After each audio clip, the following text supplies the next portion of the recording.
listening to Artist Kaleidoscope with Nancy Tansy Busher. Our guest today is a self-motivated, creative thinker, humorist, writer, voiceover talent with a strong background in communications. Reliable, works well in a high-pressure environment, excellent in identifying the out-of-box solutions. That's how we describe Brenda Darnley Martin. Brenda has several children's books out. Hi, how are you this morning? Hey, I'm great, Nancy. Thank you so much for the opportunity to talk with you. I know we've been chatting about this for months, and I can't believe it's actually happening. I do have 3 books, you're right. When I was a little kid, say when I grow up I want to be a children's book writer. No. I think actually for most of us, especially those of us who are right-brain creative people, we spend most of our life wondering what we're going to be when we grow up because our minds are constantly changing. There's been a Facebook thing going around lately about if you want to know what a creative mind is like, it's just imagine your computer with 17,000 windows open or something like that. That's kind of how it is. I've said recently, I think my mind is like a dry cleaner's rack. You know, the thing that goes around in the revolving rack. I think my thoughts revolve, and whatever happens to catch my mind's eye, I have to latch onto it really quick, or I'm on to the next idea. So therefore, creative people, like you I know too, only I've been in your house and it looks a lot more organized than mine, but creative people tend to have piles of unfinished projects or sentences here or sentences there, things that you get an idea when you're in the shower for a book or a poem or a photograph you'd like to take or whatever your particular creative bent is. That's kind of how I became a children's book writer. I thought it would always be a good idea. You know, they'll put radios in your shower. I think they should put tape recorders in your shower. Absolutely. Oh, I agree. I'm always, today, on the way here, because I live up north of Tampa, so it takes me about an hour and a half to get down here. And I had this idea for something I need to write, so I called myself and left a message about an idea I have for a book and different things I want to incorporate and all that. And I actually got the recorded message that said, "You only have 30 seconds left to go." So it was a long message. Now the trick is to get home and get that off before my husband deletes it, okay? Yeah. So, but you do need a microphone everywhere. Years ago, I'm actually not a Floridian, but I've been here 25 years. And I say I was born in the Midwest, but I grew up in Florida, even though I was over 30 when I got here, okay? But I really learned to be myself and find out who I was when I moved here away from family. You know, I have my husband and my puppies, but I mean my family, who sometimes family is great and sometimes you need to get away from them in order to find out who you really are. You need to get away from your tribe. Yeah, unless you're a carbon copy. If you grow up in a family like I did, where everybody's into medicine. You know, I had cousins who were nurses. My father was a doctor. My sister's a doctor. My niece is now graduating medical school.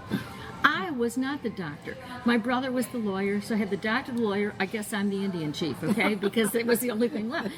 So for me, to get away was the best thing because it gave me an opportunity to find out who I really was going to become and am still becoming. In 1996, I saw an ad in either the Creative Loafing or Weekly Planet. They changed their name and now I can't remember, but it was that free newspaper in town that every town has with the artsy stuff, and it was for theater staff at the Florida Aquarium.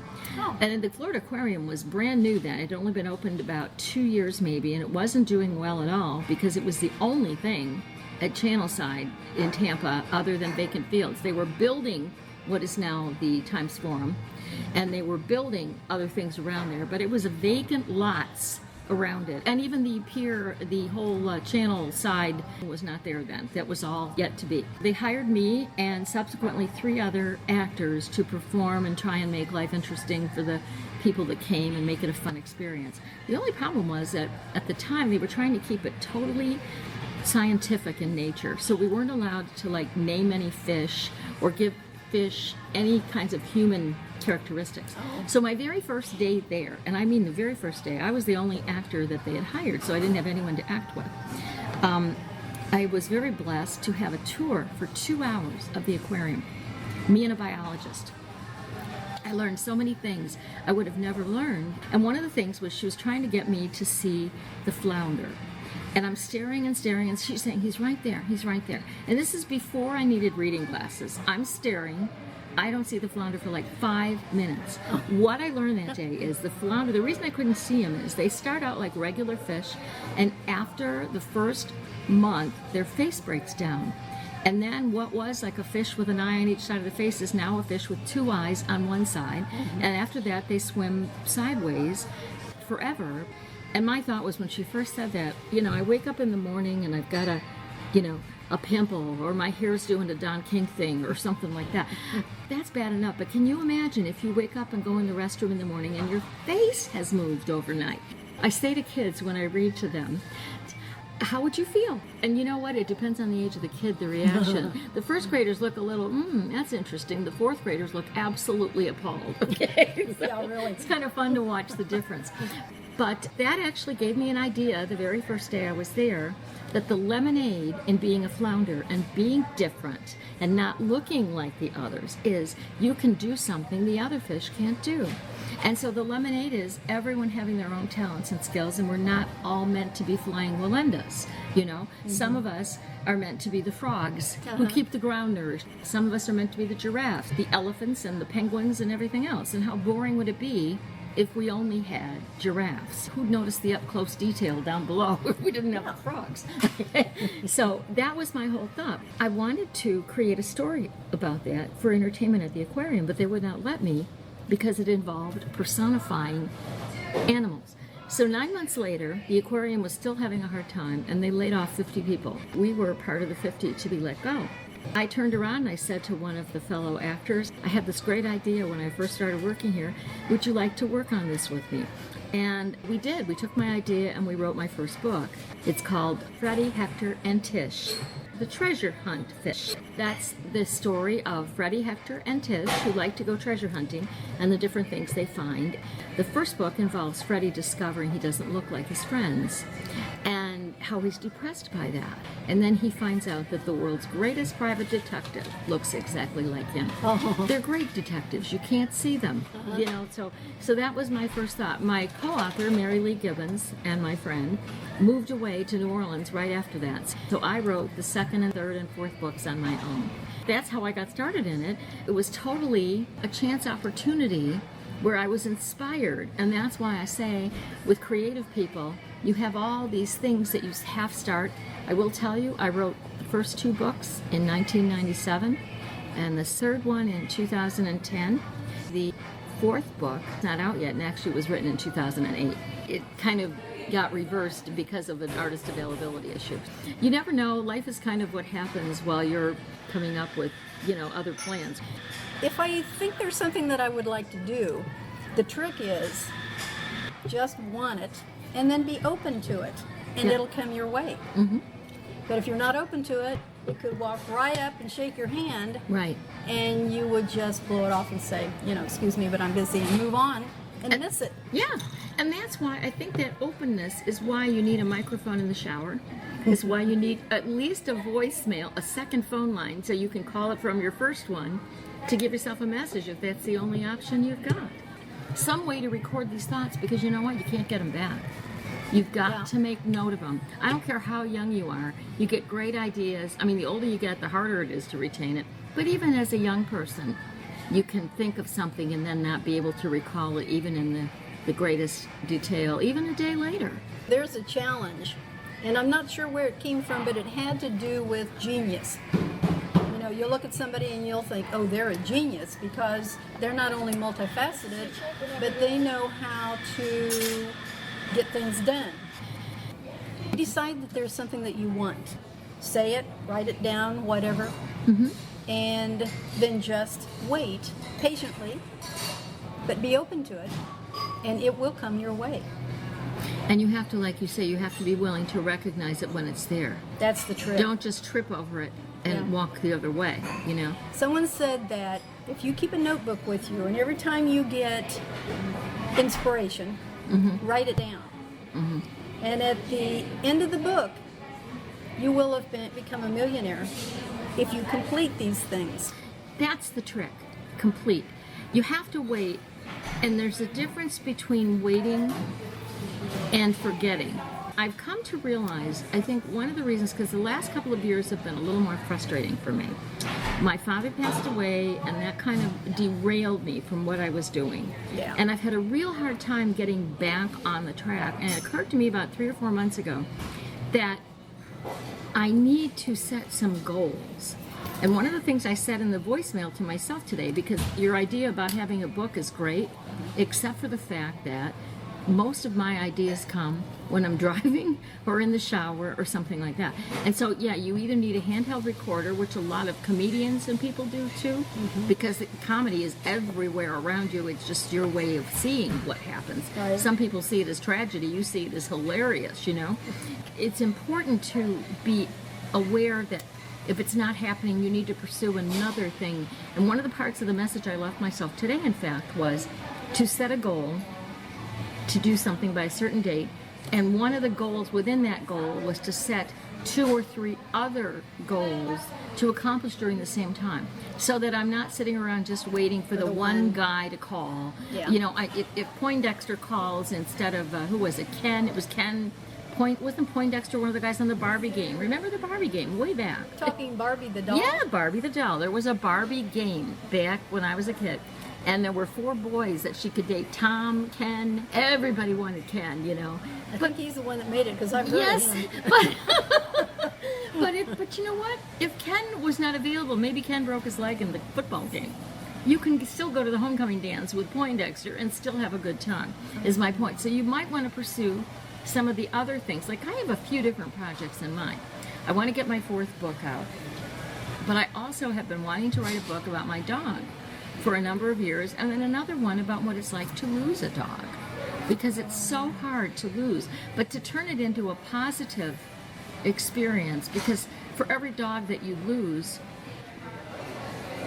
it gives you the opportunity to have another one and another relationship. And just like people, every dog is different. You don't just say, oh, I broke my plate, I'll get a new plate. Even your new plate is different unless you get the same pattern. But with a dog, everyone is different. And it's the same with people and ideas. They're never quite the same. I mean, otherwise, why would there be more than one book? Exactly. There can be all kinds of books, and even if they have similar topics, there's still an originality about each piece, because every piece is born of a creative mind on its own, you know? So now, do you illustrate your own books as well? Heavens, no. I always tell people my books are about fish, and I always say, you know, that fish sticks are very popular. Stick fish, not so much. Would be drawing stick fish, it would not be pretty. I can't draw a straight line with a ruler, which is pretty funny considering my sister paints like Da Vinci. I mean, she's an artist, made her own wedding dress, and it doesn't look like it, and I'm lucky I can get a button back. She got on it all? Is that what you're saying? That's what I'm saying. She took it all, yeah.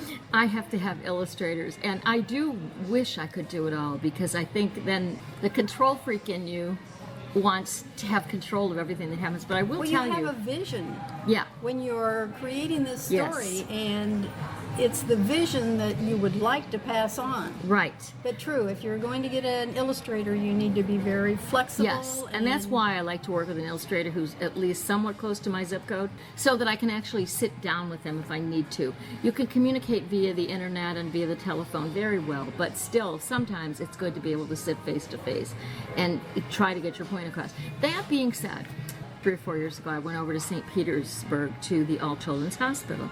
I had been there before to read for the sick kids, but when you're trying to read for kids in the hospital, it's very difficult to get a consistent audience, because some are coming late from x-ray, some are having to go for a test, some are too sick to come, whatever. So what they did the second time I went was to record me. Other than the fact that I went and had my hair done that day, and didn't look like me at all, because it was tight, so tight, and there was no humidity, so it just, other than that fact, what the guy did there, which was awesome, was he took my books, he scanned them, and then magically removed the words from the pages. So what you see when you see that video is the pictures in the book, and hear my voice. Occasionally you see me with the whacked out hairdo. Most of the time you're seeing the pictures and hearing my voice telling the story. The first time I watched that video, I saw things in the art I had never noticed before, because I was always reading the words, okay? In fact, if you get the right artist, your book is even better for having not been only your inspiration, but they bring other things to the table Oh, yeah. that actually enhance what's going on. There were so many cute things in there that I had not even seen before that the artist added in their own right. And so I think there's that's the benefit of me not doing my own, is that the books have an extra edge to them that comes from the artist's point of view. Well, even when you do illustrate your own, which I do, when I graduated in 2010, I wanted to get a few books out at the same time so that it would make a statement. Lori Loveberry George is an artist in Sarasota. She's Ringling taught, got a degree from Eckerd. I mean, she's amazing. And I call her Michelangelo because the woman can paint anything.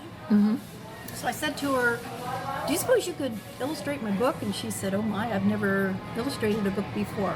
It took her a year and a half because she was just so concerned about whether she was doing it right. Yes. And she had, when she was young, she had a friend who became an artist, but that friend's in Michigan. And the two of them conferred, I'm going to be promoting Brandon Grows a Vine this spring. My favorite picture in there, the neighbor gives Brandon a little vine, and it grows into a wisteria bush. Well, it doesn't say in the book it's wisteria, but adults know. Wisteria has a mind of its own. But my favorite picture in there, the caption says, Brandon loved his plant. And the picture is this huge plant with lots of flowers, lots of leaves everywhere. And the little boy's up on tiptoes, hugging the plant. And the plant is hugging him back. How sweet! See, I never would have thought of that. I know. So you get what I'm saying. Yeah, exactly. Yeah. And it's interesting you would say that this artist who's in Michigan who collaborated. See, I was born and raised in Michigan. I knew nothing when I came here about Florida wildlife, Florida plants, anything like that. And I think it's even more, it's going to come out a little bit different when you get someone who doesn't have any background in that doing it. I read one time about creativity. You should always join groups of other artists who don't do what you do, because when they come to your group or you go to theirs and somebody says all the well-known rules, you don't do this and you don't do that, and the person who doesn't know those rules goes, well, why not? And you actually have a key to thinking outside the box when you inject someone who doesn't know all the quote-unquote rules that have been in place for a long time. And God knows the only things happen is when you break the rules. Oh, yeah. That's when change happens. And it just broadens you anyway because it gives you insight into other possibilities. Right, exactly. That's how I got started, was inspiration. When I went to work that first day, I never thought, I'm going to write a book after this. It just happened. I think life is like that. Like I started out saying, you don't know when you're a little girl or a little boy. Some people do know what they're going to. I think my sister knew she was going to be a doctor when she was 8. My brother and I weren't quite as focused as that. I mean, he figured it out along the way, and I'm still figuring it out. And I think other people, if they allowed themselves to realize it, are still figuring it out too. It's just that they get so mired in what they're doing and they've created a successful niche and they don't dare step out of that. Whereas those of us who don't get so bound up in something that we still can see the other options out there. I gave a lot of clues. We would go to the lake and I'd go sit in the car because I needed complete silence, and I would write stories. My parents didn't catch on. They didn't realize that should be nurtured. And I didn't realize with my own children, I worked at a Montessori school for a while. The Montessori method is to follow the child. Children at different ages find things that enthrall them, and if you can help the child learn that step, it prepares them in life. Well, the other side of that too is when I was a little kid, I shouldn't say I didn't know what I wanted to be. I did know what I wanted to be, but it was not going to be tolerated, okay? I wanted to be Cleopatra? I wanted to be an actress. I wanted to be an actress from the earliest days I can remember. That was just not something that my family was prepared for me to do. They wanted me to be a bookkeeper or something like that, or, anything that wasn't... Teacher. But I wanted to be a lady cop. A lady cop? You wanted to be Angie Dickinson. No, I think it's just that I wanted to carry a gun. Okay. Well, that's the thing. And so I think you're right on the money here when you say that parents should nurture. What happened to me is I went to school. I actually majored in speech and drama in college and was never in a play because I was convinced I didn't have what it took, okay? And then I went to MBA school. And I mean, I'm very good at basic math and accounting and stuff, but I could never do it day in, day out. I love it. I am absolutely obsessive about balancing my checkbook, but would I want to do that kind of thing every day? No. Once a month, twice a month, I can do that. When I was in my 30s, I was a very unhappy person because I wasn't doing anything that meant anything to me. And that's when I realized, I said, you know what? You're halfway to being either dead or too old to do it. You know what I'm saying? And I thought you better start trying to work on what means something to you. So I went out and took an acting class, and to make sure I stayed, because I was scared. I didn't have the confidence that I could do it. I made my husband drop me off, and it was 10 miles from home. You know I wasn't going to walk home from there. And it was actually one of the best things I could ever do. The group was the most diverse group of people you've ever seen. The diversity in there was unbelievable. There was a former Playboy bunny, somebody who was under house arrest and showed us her ankle bracelet. Another guy who was like a motorcycle guy. There was a cop in there. There were all kinds of people, an electrician. And everybody was so into supporting everybody else. That's what was so amazing about it. These are people, if we were standing together at a bus stop, we would have never talked to each other. Right, exactly. But we all knew, even though we were extremely diverse, we all had the same burning passion within us that we wanted to do this. Right. And we did. And that door opened other doors. I started doing plays. I used to get sick every night before a play would open. I was so sick I couldn't eat before, or I would be, I got over that. And do you still feel the fear? Yeah, I think you always do a little bit, but you learn how to override it quicker. But I mean, that kind of thing is what opened up. And had I not done the acting thing, I would have never taken the job at the aquarium. I wouldn't apply to be an actor if I hadn't done that. And I was, like I say, late 30s when I started acting. It just kind of all came together. And I do believe that it's sort of a spiritual, God-given thing that you just stand by, like you say, and wait.